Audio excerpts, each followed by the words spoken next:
Hello everyone and welcome to the next review. It's been quite a long time. This is the last book that I finished. I always plan to read books and then for various reasons don't get along to reviewing them. However, I finished this just a couple of days ago and I thought I would review it. To begin, rather superficially, I'm not really a fan of the cover for the English translation, which came out in 2019. This book was published in 1994 in the Japanese. This is by the Japanese author Yoko Ogawa. However, I think that the original illustration is far more appropriate for the story. This is a melancholy, dreamlike story about objects, about things. And this cover here is far too Western. I get a YA, young adult feel from this cover. It's very human-centered. With that aside, let's review the memory, please. Hat, ribbon, bird, rose. To the people on the island, a disappeared thing no longer has any meaning.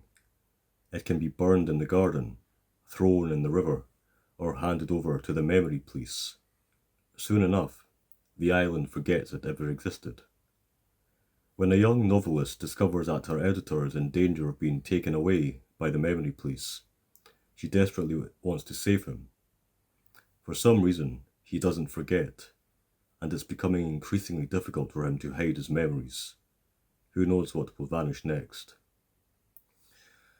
And on the back, there are some blurbs that essentially say, this is a novel very much reminiscent of those extremely popular works, Fahrenheit 451, and most especially George Orwell's 1984. This is a dystopian novel.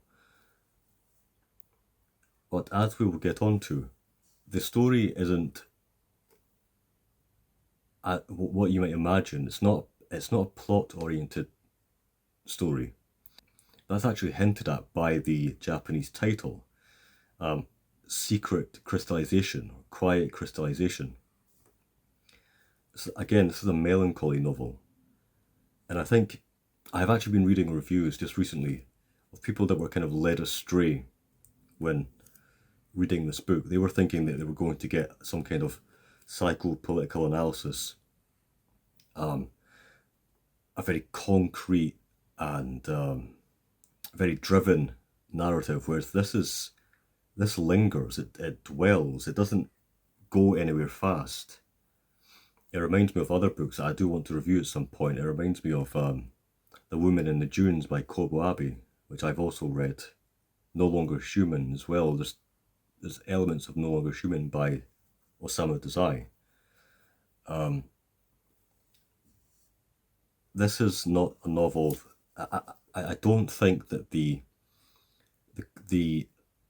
link is very strong there between 1984 and Fahrenheit 451. So I'll just start off by reading the very first page or two. I sometimes wonder what disappeared first, among all the things that have vanished from the island. Long ago, before you were born, there were many more things here, my mother used to tell me when I was still a child. Transparent things, fragrant things, fluttery ones, bright ones, wonderful things that you can't possibly imagine. It's a shame that the people who live here haven't been able to hold such marvellous things in their hearts and minds, but that's just the way it is on this island. Things go on disappearing one by one. It won't be long now, she added. You'll see for yourself. Something will disappear from your life. Is it scary? I asked her, suddenly anxious. No, don't worry. It doesn't hurt, and you won't even be particularly sad. One morning you'll simply wake up and it will be over, before you've even realized. Lying still, eyes closed, ears pricked, trying to sense the flow of the morning air, you'll feel that something has changed from the night before, and you'll know that you've lost something. That something has been disappeared from the island. Before going into what I thought were the strengths and weaknesses of this book, I just want to linger a bit more on the cultural critique here. And you'll see already, just from that very first opening passage, There's a lot in there about our own predicament. And in fact, I first became aware of the memory police through Byung-Chul Han's book, Non-Things. And you'll be aware that I've not only reviewed this book on my channel, on the other side, but I've also written a book review for it on the Ecological Citizen, and I'll place a link to that below or in the description. Han's Non-Things begins with the memory police. In her novel, The Memory Police, or Hisoyaka no Kesshō, the Japanese writer Yoko Ogawa tells the story of a nameless island. Strange occurrences alarm its inhabitants. Things disappear without explanation, and they disappear for good. Things that smell nice, and shimmering, glittering, wondrous things. Hairbands, hats, perfumes, small bells, emeralds, stamps, roses and birds too. And the people no longer know what all these things were once for. Along with the things, memories disappear as well. Yoko Ogawa's novel describes a totalitarian regime whose memory police, reminiscent of Orwell's thought police, purge society of things and memories. The people live in an eternal winter of forgetfulness and loss. Anyone found to be reminiscing is arrested. There are strong analogies between the memory police published in 1994 and our contemporary life. Today, things are also constantly disappearing without us seeming to notice.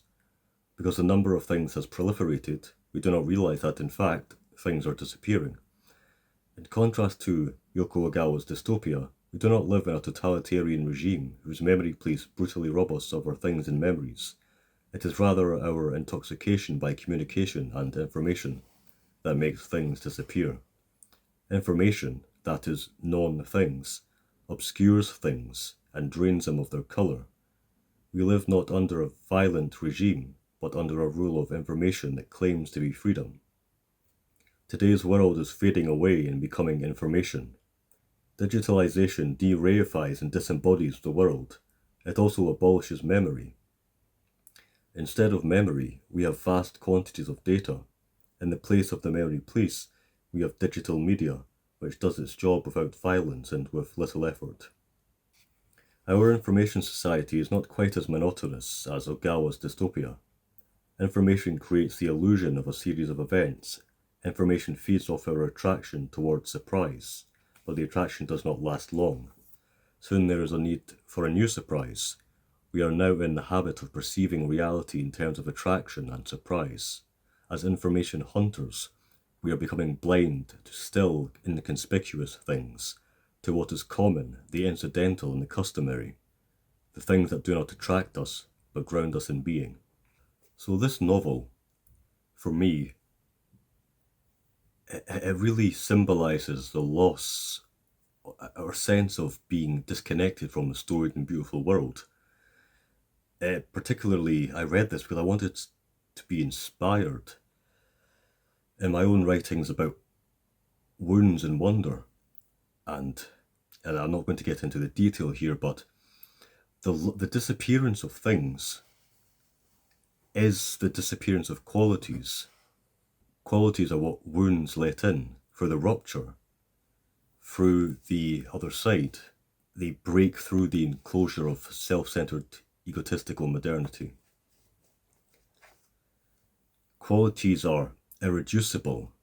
They are alive. They are relational. They are bird and tree. They are also human being. They are everything that makes up texture in the world. But things in this novel are fading, just as they're fading in the real world. And yet, the strange thing about this book is that it's not at all, there's nothing drastic in this book. I think this is what makes the book interesting, the story interesting. It's not a novel, it's not a tragic novel in the sense that there's no great downfall.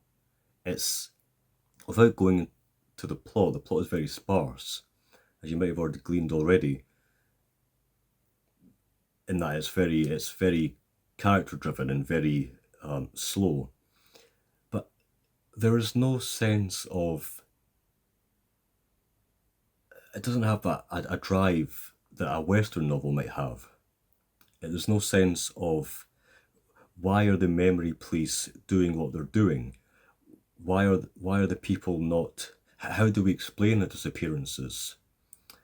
Why are the people not more afraid, or why are they not causing an uproar at the disappearance of things?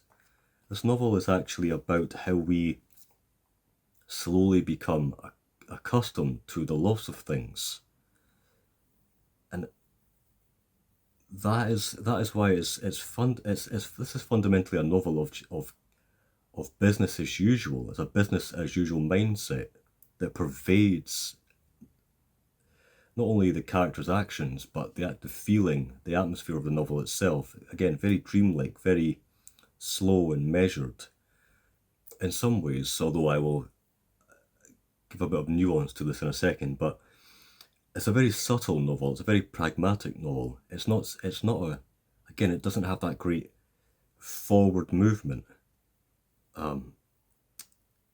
It's not dramatic. It can almost be summed up as this loss is no great loss. And that's what makes the novel so sad and melancholy.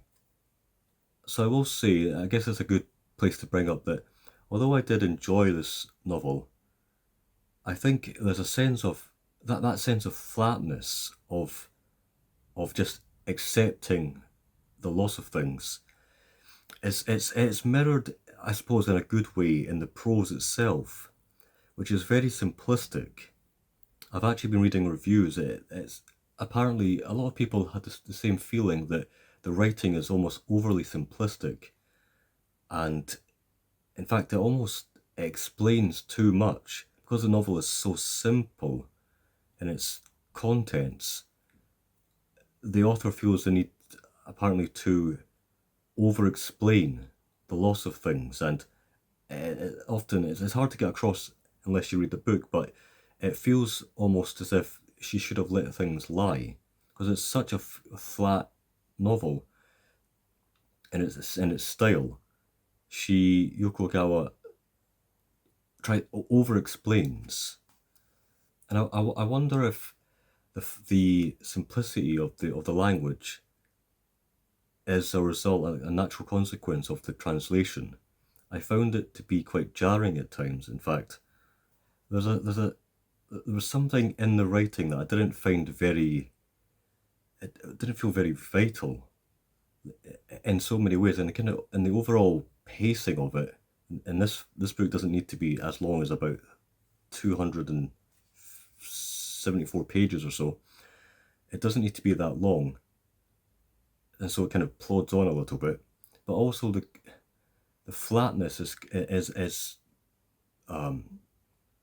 it's breathed through the characters themselves and in their exchanges. I didn't actually feel as if the characters had their own distinct voices in a way. Maybe this was intentional. It's hard to tell because I'm not going to read this in the original Japanese. It's hard to tell if it's just a natural consequence of the translation or it's intentional. So those potential writing issues aside, and again, I'm not really giving examples because a lot of the examples require context, and I don't really want to be giving spoilers in this review because it's a very, again, the novel doesn't revolve around plot. It's very much about routine and getting used to the loss of things. But I will try and give you an inkling of the story. The protagonist, who is unnamed, and most of the characters are unnamed in this book, as a child, she's shown some secret objects in the cabinet of her mother, who is a sculptor, an artist. And this stays with her as she grows older, and she becomes a writer. Most people on the island have, as you can imagine, as things fade away, they lose their ability to imagine and to hold memory. They don't really have a great impulse to write and to create. But she's a novelist. She constantly writes, and she still holds that within her, that power. And she has an editor called R. It's quite significant that this is one of the only characters who has a name. Even then, it's just an initial R. And these two form a connection over time. So this book is fundamentally about the power of creation. The mother is a sculptor. The protagonist is a writer. The writer's friend is an editor. There's even an old man in the book who is a family friend of the protagonist. He's a maker of things. Great emphasis is placed on his hands. He works on a boat. Every character that is central to this novel in some way creates. And so on this point of creation, there is something that Yoko Ogawa does in this novel that's quite fascinating. As the novel takes place, there are these interjections, mostly at the start of chapters, which are not of this novel but of another novel. The writer is creating a story as, in a meta way, there's a story within a story. And that story it's life imitating art, essentially. That story, if something happens in that story, it will play out in interesting ways within the real world. I can't go into so much detail here without giving spoilers, but I found a fascinating inversion in the real narrative and the constructed narrative of the protagonist. An interesting inversion, and also a kind of a play, an interplay between inner and outer, and above and below. And I don't want to give too many spoilers there, but for those that have actually read the novel, you might be able to see what I mean. It's fascinating. And the book ends on a fascinating note as well, where the title "Secret Crystallization" you really begin to understand what it means. The narrative, the real narrative, and the constructed narrative, they crystallize in certain ways that kind of play against each other. So although I did find the writing fairly stilted and a bit drab, I did find the overall structure of the novel itself to be quite pleasing. So I think those are all my thoughts on this novel. I feel that this review is particularly disjointed in that I don't want to be giving too many spoilers, because it's such a, I think you just have to read it for yourself and really take it in and subsume it. It feels more like a dream. It can't be easily explained. I will just, however, give a short reading of one of my favourite sections. It gets across the feeling of the novel and the interplay between the characters and what the loss of things really means. So again, reading this without much context, but it should still pique your interest perhaps. The box was stained a dark brown and carved with a geometric pattern of diamond shapes. 4 small legs resembling cat's paws were attached to the bottom. A blue glass bead was set in the lid, which was attached with small hinges, and the colour seemed to change as the angle of the light shifted. The design wasn't particularly unusual, but something about the look of it made you want to hold it in your hand and open the lid. I've used it for a long time, for tie pins and cufflinks. I'm sorry it's second hand, but I don't think you'll find anything like it in the stores now. I suppose you could say it's from another time. R opened the lid, and as he did, it almost seemed to me that warm wraith of light came from his hands. The old man and I looked at each other and held our breath. There was a quiet creak from the hinges, and then we heard a sound coming from inside the box. The box was lined with felt, and a mirror was affixed to the inside of the lid, but beyond that there was apparently nothing else inside. No record spinning, no hidden instrument, and yet a melody was coming from it. It might have been a lullaby, or a song from an old film, or a hymn. I had a feeling it was something my mother had hummed from time to time, but I couldn't quite remember. The sound was like nothing I'd ever heard before, unlike any stringed instrument or woodwind. It was simple, but with a certain sense of style, soft as a murmur and yet in no way weak. As I listened transfixed, I felt the same slow spinning sensation that I felt every time something disappeared. "Where is it coming from?" the old man asked before I could say anything. We were both clearly puzzled. "The box is playing the song," said R. "But it's just a box. No one's touching it, nothing's moving. How can that be?" Is it a trick of some kind? I asked. R smiled, but said nothing more. Before long, the song began to slow and the notes seemed to blur and tumble hesitatingly one after the other. The old man cocked his head and peeked anxiously into the mirror. Suddenly a final note sounded in mid-tune and silence returned to the hidden room. Is it broken? The old man murmured, clearly upset. No, not at all, said R. He picked up the box and gave 3 turns to a key attached to the bottom.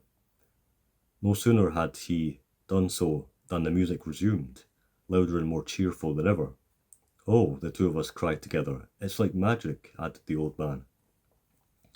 I don't know how I can accept a gift like this. He reached out toward the box several times, only to drop his hands to his knees again, as if afraid he might destroy the magic by touching it. It's not really magic, R said. It's an oru-goru. Oru-goru. The old man and I divided the words between us. That's right. What a beautiful word. Like the name of a rare animal or flower, said the old man. We whispered it to ourselves again and again in order to commit it to memory. So I think that'll give you an idea of the sense of weight behind the loss of things and how just a simple music box can mean so much. And indeed, if you've read Hans Non-Things, there's actually a section called Excursus on the Jukebox, which very much reminded me of this the section in The Memory Police. So hope you enjoyed the review. Whilst I did find this book enjoyable, there were some things that I didn't enjoy, mostly to do with the writing, and it does drag on a little bit, but ultimately I think it's a worthwhile read. The Memory Police by Yoko Agawa. Thanks for watching, everyone. Until next time.